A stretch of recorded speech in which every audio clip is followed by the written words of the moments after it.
શહેરને અડીને આવેલ જાંબુઆ બ્રિજને વહેલી તકે નિરીક્ષણ કરી રિપેરિંગ કરવામાં આવે તેવું સામાજિક કાર્યકર અતુલ ગામેશીએ જણાવ્યું હતું। વડોદરા શહેરને અડીને આવેલ જાંબુઆ બ્રિજ ઉપરથી મોટા ખાડા પડી ગયા છે, તેમજ આ ખાડામાં પેરાબ્લોક નાખીને ખાડા સંતાડવાનો પ્રયાસ કરવામાં આવ્યો છે। બીજી બાજુ જાંબુઆ બ્રિજના રોડ પર ફક્ત ઝીણી કાંકરી અને ડસ્ટ દેખાઈ રહી છે।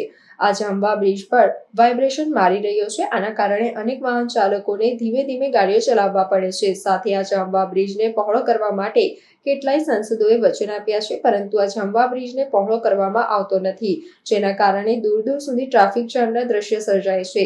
જ્યારે હાલ બીજી બાજુ પાદરામાં બ્રિજનો એક ભાગ ધરાશાયી થયો છે, ત્યારે મુખ્યમંત્રીશ્રી દ્વારા જણાવવામાં આવ્યું છે કે તમામ બ્રિજના નિરીક્ષણ કરવામાં આવે, રિપેરિંગ કરવામાં આવે અને જર્જરિત હોય તો બંધ કરવામાં આવે, પરંતુ આ જાંબુઆ બ્રિજ પર હજુ સુધી કોઈ નિરીક્ષણ કરવામાં આવ્યું નથી, જે પણ એક ગંભીર બાબત છે। ત્યારે જાંબુઆ બ્રિજને વહેલી તકે નિરીક્ષણ અને રિપેરિંગ કરવામાં આવે અને જનતાનું રક્ષણ કરવામાં આવે તેવું સામાજિક કાર્યકર અતુલ ગામેશીએ જણાવ્યું હતું।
જે રીતના પાદરામાં બનાવ બન્યો, દુર્ઘટના થઈ, અનેક લોકોના મૃત્યુ થયા, વાહનો ડૂબી ગયા, ટીમો તમામ લાગી ગઈ છે બચાવમાં, અને ગુજરાતના મૃદુ અને મુખ્યમંત્રી સાહેબે જાહેરાત પણ કરી કે આવું ક્યાં પણ હોય તમામ બ્રિજો તપાસવામાં આવે।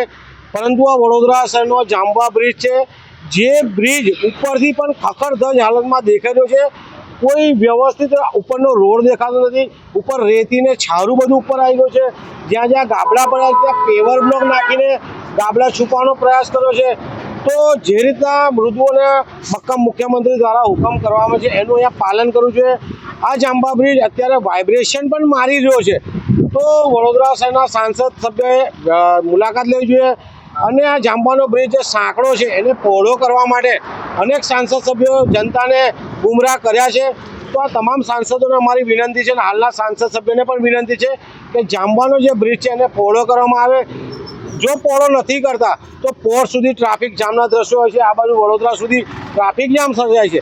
તો આ બ્રિજને વહેલામાં તકે સારામાં સારો બનાવે, સ્ટ્રક્ચર સ્ટેબિલિટી રિપોર્ટ બનાવે, અને નીચે પણ તપાસ કરવામાં આવે, સાથે જે બ્રિજને સળિયા બળિયા દેખાતો હોય દૂર કરવામાં આવે, અને વડોદરા શહેરની જનતાને સારા બ્રિજ બને એનો લાભ આપવામાં આવે તેવી માંગ છે।